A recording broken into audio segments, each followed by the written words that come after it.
말씀의 제목은 다른 복음은 없나니, 이런 말씀 제목 가지고 함께 말씀을 나누고자 합니다. 복음을 전한다는 것은 어떻게 보면 자신의 마음이 그대로 다 전달되는 것입니다. 예수님께로부터 받은 그 기쁜 소식들, 이 기쁜 소식을 그대로 전달해서 하나의 오차도 없이, 하나의 담도 뺄 셈도 없이 온전하게 하나님 앞에, 예수님 앞에 나가야 되는데, 오늘 갈라디아를 서는 그 복음을 받아들였던 갈라디아 그 지역이 속히 너무 빨리 복음을 떠났다는 것입니다. 복음을 떠났다는 건 뭐냐면, 예수님께서 우리에게 은혜로 우리에게 오셨잖아요. 예수를 믿기만 하면 우리에게 구원의 은혜를 허락해 주셨는데, 이 갈라디아 지역에 어떤 일들이 벌어졌냐면, 율법을 중시하는 거예요. 율법에 어긋나면 이제 구원받을 수 없다. 또 유대인들의 특징이 뭐죠? 난지 8일 만에 할례를 행해야만 합니다. 그런데 유대에 있는 이스라엘 민족들만 행하는 것을 갖다가 이방 사람들에게 똑같이 적용시키려고 했던 거예요. 그래서 할례를 받지 않으면 구원이 없다.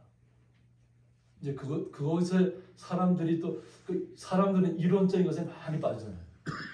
우리의 사람의 논리를 이해가 되면 그냥 그 논리에 그냥 이렇게 아무런 저항 없이 그냥 빨려 들어가요. 그리고는 그것이 진짜인 줄 알고 착각하고 살아가요. 그래서 스스로 똑똑하다고 하는 사람들이 잘못된 길에 성큼성큼 발을 내딛습니다. 그런 자신이 잘한 일인 줄 알고 있어요. 이와 같은 일들이 오늘 갈라디아 지역에서 일어났다는 것입니다. 아마 바울의 입장에서는 이 갈라디아 쪽이 아마 마음이 많이 남았던 것 같아요. 자신의 고향은 길리기아 다소입니다. 태어난 곳은 그 밑에 쪽에 있는 다소 지역인데, 그 길리기아 위쪽이 다 갈라디아 지역이에요. 그래서 2차 전쟁 때 안디옥, 이고니온, 루스드라, 더베 이쪽을 다니면서 전도 여행을 했습니다. 복음을 잘 전했고, 또 이들은 이쪽 전 지역을 다 복음으로 이렇게 예수님 말씀이 충만하기를 원했는데, 성령님이 그걸 막으셨다고 그랬죠. 성령님께서는 오히려 그것을 더 중요한 게 아니라 더 다른 유럽 쪽으로, 그리스 쪽으로 가기를 원했던 겁니다. 그러니까 하나님의 방법을 따라가야 되다 보니까 너무나도 자신은 이곳에 복음을 정말 다 쏟고 싶었지만 어떻게 보면 다 쏟지는 못했던 것 같아요. 그것도 3차 여행 때도 다시 와서 또 그만큼 쏟았다는 이 복음을 전했다는 얘기는 뭐냐면, 갈라디아 지역에 대한 바울의 관심이 굉장히 깊었다는 얘기예요. 갈라디아 성도를 향한. 보면 지금 터키로 따져보면 앙카라라는 그 수도가 있죠. 이제 그곳이 이제 갈라디아 지역입니다. 터키 수도 앙카라인데, 이제 그쪽을 지역을 중심으로 형성된 것이 지금 이제 오늘 복음의 말씀에 주된 요소입니다. 그런데 그들이 그냥 유대인들이 들어와서 할례를 해내야 되고 율법을 강조하다 보니까 거기에 다 속아 넘어가는 거지. 그리고는 우리는 오직 예수 그리스도만으로 기쁨을 가져야 되고, 예수 그리스도만으로 구원의 나라를 날마다 체험해야 되는데, 그 구원의 기쁨을 어떤 형식에 빼앗겨 버렸다는 거죠. 할례를 행하지 않으면 구원이 없는 것처럼. 그러니까 어떻게 해요? 보통은 난지 8일 만에 할례를 행한다는 것은 뭐냐면, 그때는 고통이 없답니다. 고통이 없는 순간에 할례를 행해야 한다는 거죠. 이게 하나님의 말씀이에요. 그런데 우리가 성인이 돼서 그걸 할례를 행한다는 것은 고통입니다. 그런데 그것을 강요하는 거죠. 무조건 할례 받지 않으면 구원이 없다. 그런데 거기에 그냥 넘어가는 거예요. 그러니까 그 바울이 거기에 대해서 너무 안타까웠다는 거죠. 그래서 바로 깨우치기 위해서 오늘 갈라디아 성을 통해서 다시 한번 말씀을 증거하고 있는 것입니다. 그래서 그리스도의 은혜로 너희를 부르신 이를 이같이 속히 떠났다고 했습니다. 예전에 다큐를 한번 본 적이 있어요. 바울의 유적지를 이렇게 찾아가는 유적지를 본 적이 있는데, 그냥 흔적만 남아있어요. 지금 그것은 다 이슬람화되었잖아요. 터키 지역은 이슬람화되었기 때문에 기독교인의 그 명맥만 유지하는 거예요. 그러다 보니까 거의 폐허가 되다. 그러니까 하나님의 말씀을 우리가 온전히 받아들여야 되고, 그 말씀이 우리의 삶 속에서 적용이 되어야 됩니다. 근데 학자들이 뭐 이렇게 보면 수치로 끄집어낸 걸 보면 뭐 어떻게 되냐면 유럽도 그렇고 영국도 그렇고 거의 다 이슬람화 되어가고 있다. 그래서 2050년이면 뭐 거의 한 90% 이상이 이슬람으로 바뀔 거다. 막 이렇게 얘기해요. 이슬람 사람들은 워낙 인구 제한적 철수지 않잖아요. 계속 또 난민들이 또 유럽으로 건너가고 또 그들이 그들의 자손들을 계속 낳고 있기 때문에 인구 증가 속도로 보면 기독교인들은 이미 자신의 인생을 다 살아보기도 전에 다 예수님이 없는 것처럼 하나님이 없는 것처럼 떠나고 있잖아요. 근데 이슬람 사람들은 그 잘못된 것임에 불구하고 끝까지 그것을 믿고 있다. 그러니까 크리스찬들이 명목상 크리스찬, 이름만 크리스찬들은 다 무너질 수밖에 없다는 겁니다. 우리의 인생을 살아봐야 얼마나 살겠습니까? 우리가 육체로 사는 인생은 한정되어 있습니다. 그런데 자기 인생을 다 살아보기 전에 자신의 생각과 자신의 가치관으로 주님을 떠나고 있다는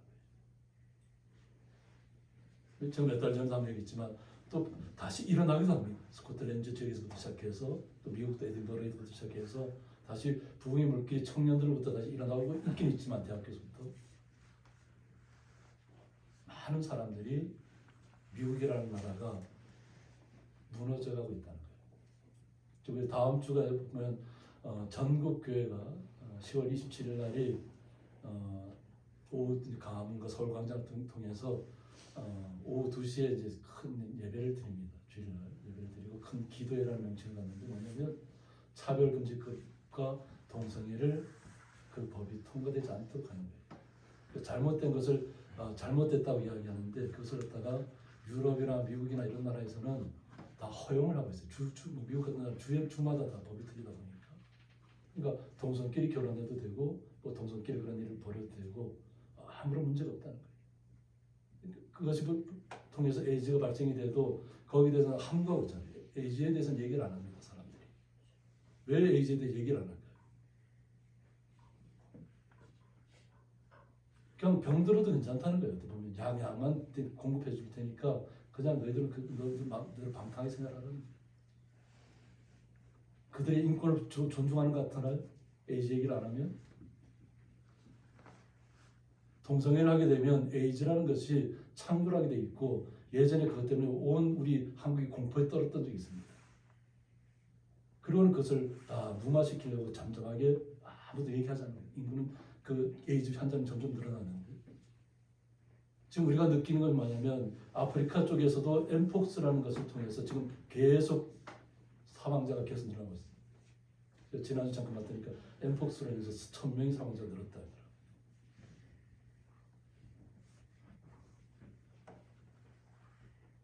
그냥 자신들에게 표만 잘 받을 수 있으면 안전하다는 거예요. 자신들에게 저항만 하지 않으면 된다는 거예요. 마약이 왜 그렇게 아무렇게나 모든 사람들이 그냥 다 살 수 있는 마약이 되어버렸을까요? 미국에 있는 한 도시가 그냥 다 좀비 도시처럼 바뀌었음에도 불구하고 그냥 지켜만 보고 있잖아요. 잘못된 것을 잘못됐다고 이야기해야만 무언가를 끌어낼 수 있습니다. 이렇게 새롭게 전진할 수 있습니다. 우리가 뭐 그냥 무마해주고 인정해주고 그냥 덮어버린다고 모든 것이 끝나지는 않습니다. 덮어버리는 것이 잘하는 일일까요? 우리는 기도해야 될 줄 믿습니다. 하나님의 말씀에서 너무나도 우리가 빨리 떠난다는 거예요. 유엔에서부터 그 차별금지법을 제정하라고 얘기하고 있잖아요. 유엔도 병들었다는 겁니다. 유럽이 병들었으니까. 환부를 도려내야 되는데 도려내지 못하고 점점 퍼지게 하는 거예요. 이것이 현재 세계의 어떤 지도에 나타난 현상들입니다. 잘 사는 나라에서부터 이 모든 현상들이 복음이 속히 따라가는 일들이 벌어지고 있습니다. 오늘 본문의 갈라디아 지역에서만 뿐이 아니라 이렇게 속히 따라가니까 무너지는 겁니다. 그리고 다른 복음을 따르는 것을 내가 이상하게 여긴다고 했습니다. 오직 예수 그리스도 안에서 우리는 기쁨과 행복과 구원의 참 기쁨을 누립니다. 하나님이 모든 세계를 창조하셨다는 것을 우리는 말씀에서부터 깨닫습니다. 하나님이 이 아름다운 세상을 창조하셨습니다. 바깥을 바라보면 어떨까요? 아까 제가 막 찬양할 때 보니까 낙엽이 막 바람에 날려가는데 단풍이 채 들기도 전에 한번 떨어지고 있습니다. 그런데 이 모든 세상은 하나님이 이끌어 가신다는 거예요. 우리는 그것을 인정하면 됩니다.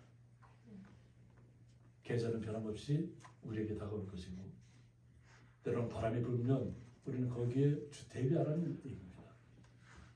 앞으로 이제 눈이 올 거니까 눈에 잘 대비하라는 얘기예요. 더 거친 바람도 올 수 있고 더 거친 태풍도 우리의 인생 속에 다가올 수 있습니다. 그럴 때일수록 우리가 내면의 세계를 정말로 잘 튼튼하게 강건하게 마음속에서부터 다져야 될 점 있습니다. 그래야만 우리가 다른 이야기가 들어왔을 때 우리가 그것을 따르지 않게 됩니다. 다른 복음은 없다는 것입니다. 오직 예수 그리스도 안에서 우리는 하나님의 나라를 바라보시면 됩니다. 그래서 이 다른 복음은 헤테론 유한겔리온을 해서 여기서는 갈라디아 교회에 만연한 유대주의적 복음, 즉 할례를 받아야 구원을 얻는 잘못된 사상을 말한다고 했습니다. 그러니까 할례를 받아야만 구원이 있다. 이것은 이런 것은 헛된 거고 거짓된 것이라고 얘기합니다. 확실하게 얘기하는 것입니다. 다른 복음이 없다는 것입니다. 오늘 다른 복음이 없다는 얘기가 이 짧은 구절 안에 계속해서 나오고 있어요. 할례를 받아서 구원받는 것은 없다는 것입니다. 다만 어떤 사람들이 너희를 교란하여 그리스도의 복음을 변하게 하려 함이라고 했습니다. 마음을 교란시키기 위해서 다른 이야기를 꺼내고 있다는 것입니다. 우리의 마음을 흔들리려면 어떻게 해야 될까요? 그러니까 무지막지 않게 우리를 막 강압적으로 흔들면 우리가 흔들릴까요? 마음을 교란하는 것은 진짜인 것처럼 하고 나타납니다. 그냥 우리가 잠깐만 판단 잘못하면 그냥 거기에 진짜인 것처럼 그냥 넘어가는 거예요. 사기를 당하는 사람들이 왜 사기를 당할까요? 사기를 당하는 사람들은 정말 똑똑합니다. 자기는 절대 사기를 안 당한다는 생각을 갖고 있는 사람들이 사기를 당하는 거죠. 자기의 생각을 뛰어넘는 사람들이 다가와서 더 좋은 것을 제시하기 때문이었습니다. 자기가 생각했던 것보다 더 좋은 것을 제시하고 이것이 좋은 일이라고 생각하는데 그것을 안 받을 사람이 누가 있겠어요? 근데 넘어가고 나면 그것 때문에 자신의 모든 인생이 파탄날 지경까지 갈 수 있다는 것입니다. 마찬가지로 우리는 오직 예수 그리스도 안에서만 참 기쁨을 누리셔야 될 줄 믿습니다. 그렇게 할 때 우리는 주님 안에 온전히 설 수 있습니다. 그러나 우리나 혹은 하늘로부터 온 천사라도 우리가 너에게 전한 복음 외라고 했습니다. 하늘로 온 천사. 세상에는 천사를 만나기를 가장 기대하는 사람들이 너무나 많이 있어요. 그러니까 지금 세상에 온통 이렇게 방송이 자유화되어 있고 유튜브라든가 모든 것들이 다 있다 보니까 간증하는 사람들이 수를 셀 수 없을 정도로 많이 있습니다. 천사를 봤다는 사람들, 온갖 각자 자기가 체험한 것들을 다 이야기합니다. 그런데 거기가 우리는 말씀 외에는 넘어가면 되지 않습니다. 말씀만이 우리를 살리는 것입니다. 이미 복음은 우리에게 다 주어졌습니다. 다른 복음이 없다는 거예요. 이게 할례뿐만 아니라 세상에 다른 복음을 가져와서 우리를 유혹한다는 것은 사실 우리가 잘못하면 이성적인 것에 넘어갈 수 있다는 거예요. 논리로 넘어갈 수 있다는 거예요. 우리는 그냥 말씀 속에 사시면 됩니다. 그 말씀 외의 것은 그냥 이렇게 컷하시면 돼요. 그냥 내 말씀 외에 다른 것들이 나에게 들어오려면 그냥 잘라내시면 됩니다. 마음속에서부터 잘라내셔야 됩니다. 천사라도 천사를 우리가 항상 만나기를 원하지만 천사는 우리에게 나타나지 않아요. 제가 이제 가끔씩 강조하는데 우리 성도님 한 분 한 분마다 지키는 천사가 있다고 말씀 속에서 기록되어 있어요. 근데 그 천사가 나타나던가요? 우리는 말씀으로 이미 복음을 받아들였기 때문에 우리가 어떠한 고난에 빠지고 낭패에 걸리고 뭐 절망 속에 빠진다 할지라도 다 이유가 있다는 것이.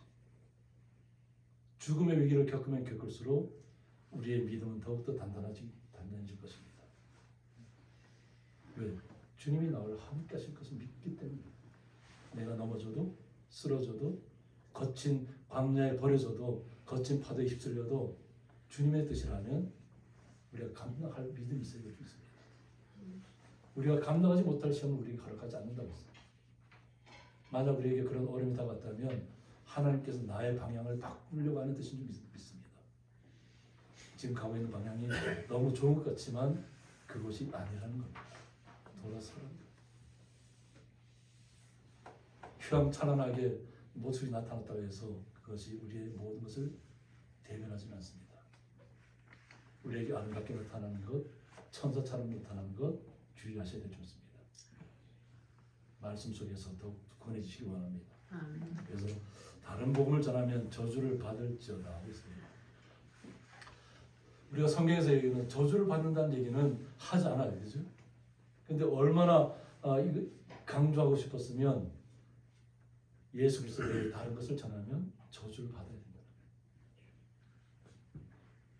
그래서 이 저주라는 뜻이 뭐냐면 아나데마에서 따로 떼어 놓아둔 것, 곧 재물이라는 따로 떼어서 드리는 것이 재물인데 여기서는 재물처럼 철저히 죽임을 당할 수밖에 없는 상태를 가리킨다고 했습니다. 그러니까 앞에 바쳐진 재물은 스스로 할 수 있는 것은 아무것도 없잖아요. 그렇죠? 그냥 철저하게 죽임을 당해야 됩니다. 이런 것을 저주하고 있어요.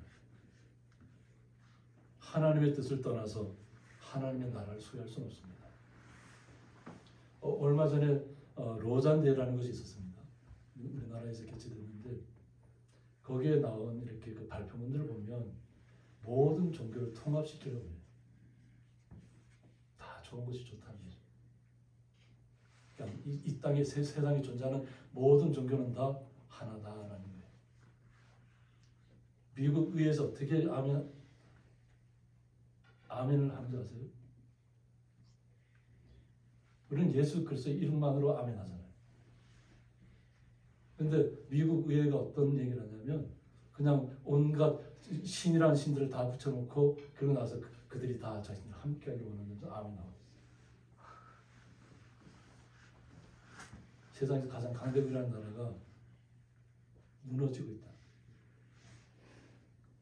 오직 하나님만을 바라봐야 될 사람들이 세상의 모든 실제로 존재하는 신이 아니라 자기들이 만들어 붙여놓은 이름을 갖다가 다 끌어모아다 놓고 그냥 자기들 보호해달라고. 예전에 한번 제가 그 하마스 했을 때도 한번 제가 강조한 적이 있는데 그 이후로는 그 영상이 안 나왔는데 처음 그 붙잡혀 갈 때 그 영상 속에 뭐가 있었냐면 부처 불상이 그 중간에 있었어요.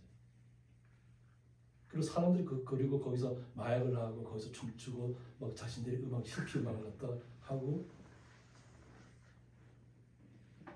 이스라엘이라는 나라가 거룩한 나라잖아요. 근데 그 거룩한 나라에서 우상을 갖다 놓고 그것을 좋다고 거기서 다들 뭐 즐겁게 생활하다가 결국은 그와 같은 일이 벌어진 거예요. 이것이 뭐 좋다 나쁘다 그런 의미가 아닙니다. 이미 철저하게 유대인들이라는 어떤 사람들이에요. 오직 하나님만을 섬긴다는 사람들이잖아요. 그럼 오직 하나님만을 섬기든 예수님만 안 한다면 근데 온갖 우상들을 다 끌어들인 세계 각국에서 다 왔더라고요. 태국 사람 우상을 섬기는 사람들이 다 와서 거기서 그냥 막 잔치를 벌이듯이 하다가 그 같은 일이 벌어져요. 우리는 말씀을 내 마음속에 새기고 어떤 세상을 바라봐야 될 줄 있습니다. 어떤 뉴스를 접할 때에도 그냥 고지고대로 다 받아들이면 안 됩니다. 내가 걸러낼 수 있는 망이 있어야 됩니다. 그것은 걸러낼 수 있는 것은 오직 예수 그리스도의 말씀밖에 없습니다. 말씀으로 세상의 모든 것들을 다 걸러내시기 바랍니다. 그리고 진실을 직시하시기 바랍니다. 이제 내가 사람들에게 좋게 하라, 하나님께 좋게 하라고 했습니다. 자신이 복음을 전하는 이유가 명확합니다. 사도 바울은 예전에 예루살렘에 가서 복음을 다시 증거하기 위해서 가잖아요, 그죠? 근데 그곳에 베드로라는 사도가 있어요. 거기에서 어떤 문제가 발생했냐면 거기서 마찬가지 할례를 받아야 된다는 얘기가 또 나왔어요. 그런데 베드로가 거기에 말을 하지 않고 있었어요. 묵인하고 있었다는 거지. 그러니까 바울이 오히려 나중된 사도잖아요, 그죠? 바울이 가장 마청되는 예수님의 제자였고, 바울은 나중된 사도임에도 불구하고 베드로를 꾸짖었습니다. 어떻게 할례를 받아야 그걸 받을 수 있냐는 거예요. 왜 거기에 잠잠하고 있냐는 거죠. 그래서 그 베드로가 그때 그 구절을 그대로 받아들였습니다. 우리는 복음 외에는 다른 것이 없습니다. 우리가 행위로 구원받는 거 아닙니다. 우리가 예수를 믿었기 때문에 우리의 삶 속에서 예수님의 선한 모습이 그리스도의 향기가 우리의 삶 속에서 드러나는 것이지, 어떤 내가 좋은 행동을 했기 때문에 내가 구원받기 위해서 하는 것이 아니라는 거예요. 구원받기 위해서 우리가 좋은 일을 하고 있다면 가식적인 거죠. 남에게 보이게 한 것이니까. 다만 예수님 때문에, 예수님께서 나의 모든 것이 되어주셨으니까, 이미 우리 하나님 예수님께서 우리의 모든 것을 예비해 놓으셨으니까 이 땅에 살아가는 동안에 어떤 일이 있어도 우리는 예수 그리스도의 이름으로 좋은 일을 행하는 것이에요. 그리고 우리 이들을 사랑하는 것입니다. 그것이 예수님 때문에 나온 모습들이지, 우리가 예수님을 구원받기 위해서 행동을 하는 것이 아니라는 걸 분명하게 직시하시고 우리가 모든 일들을 행해야 될 줄 있습니다. 오직 하나님만을 바라봐야 됩니다. 사람들에게 기쁨을 구하는 것이 아니라는 것입니다. 사람들에게 대접받고 싶으면 신이라고 부를 때 그냥 거기에 같이 내가 신이다처럼 행세해야 되죠. 독사에 물렸는데도 죽지 않잖아요, 그죠? 그 난파됐을 때 배는 다 부서지고 난파했을 때 그 섬에서 일어난 일이, 그러니까 불을 이렇게 지폈는데 거기서 뱀이 나와 독사가 와서 누른 거예요, 바울을. 근데 바울은 그냥 툭 쳐내서 나가죠. 그러면 아무리 몸에는 아무리 이상이 없는, 예수님께서 지키고 있다니, 하나님께 보호하시고 계시다는 거예요. 우리의 생명은 하나님께서 지키시는 것이지 우리가 지키는 것이 아닙니다. 세상에는 우리를 해하려고 하는 독소적인 것들이 너무나도 많습니다. 그것을 우리가 스스로 떨쳐내는 것이 아니라 예수님의 말씀으로 무장하셔서 말씀 속에서 물리치셔야 될 줄 있습니다. 그래야만 우리가 사람들의 기쁨을 구하는 것들에서 떠날 수 있습니다. 내가 지금까지 사람들의 기쁨을 구하였다면 그리스도의 종이 아니라고 했습니다. 사람들의 마음을 기쁘게 하기 위해서 자신이 죽음의 고비를 넘겨가면서 복음 전하는 것이 아니라는 것입니다. 우리는, 바울은 항상 죽음의 고비를 항상 몸에 지니고 사는 사람이에요. 돌에 맞고 태장에 맞고 죽었다고 내다 버려졌는데도 불구하고 하나님 예수님께서 다시 살려내잖아요. 아직 사명이 안 끝났다는 거예요. 바울처럼 우리는 살아가야 될 줄 있습니다. 아멘. 날마다 우리는 바울처럼 겸손한 모습으로 우리가 복음을 받아들였다 해서 우리가 하나님의 나라를 약속받았다 해서 교만하거나 거만해지거나 우리가 우리를 막 드러내거나 이런 일 해서는 안 됩니다. 그럴수록 더욱더 겸손히 나를 사랑하고 우리 이웃들을 사랑해야 될 줄 있습니다.